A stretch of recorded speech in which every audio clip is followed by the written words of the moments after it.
દાહોદ જિલ્લાના સંજેલી તાલુકામાં આવેલ કન્યા વિદ્યાલય ખાતે નહેરુ યુવા કેન્દ્ર દ્વારા તાલુકા કક્ષાનો રમતગમત કાર્યક્રમ યોજાયો હતો। આ કાર્યક્રમમાં મુખ્ય મહેમાન તરીકે જિલ્લાના હોમગાર્ડના કમાન્ડન્ટ અને કન્યા વિદ્યાલયના પ્રમુખ અને આચાર્ય બેંદી રણછોડભાઈ બુરાભાઈના અધ્યક્ષસ્થાને દીપ પ્રાગટ્ય કરી કાર્યક્રમનો પ્રારંભ કરવામાં આવ્યો હતો। ત્યારે આ કાર્યક્રમને નહેરુ યુવા કેન્દ્ર રાષ્ટ્રીય સેવા કર્મી જયપાલ ડામોર, મનીષાબેન સાંગાળા, દિલીપ મકવાણા અને શાળાના બાળકો, શિક્ષકોનો સ્ટાફ મોટી સંખ્યામાં ઉપસ્થિત રહી નિહાળવામાં આવ્યો હતો।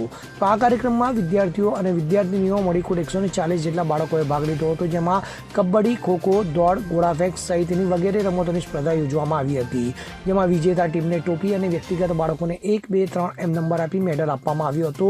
અને આ સ્પર્ધામાં ભાગ લેનાર તમામ બાળકોને નહેરુ યુવા કેન્દ્ર દ્વારા સર્ટિફિકેટ આપવામાં આવ્યું હતું। તો રમતના રેફરીઓનું પણ આ દરમિયાન સન્માન કરવામાં આવ્યું હતું।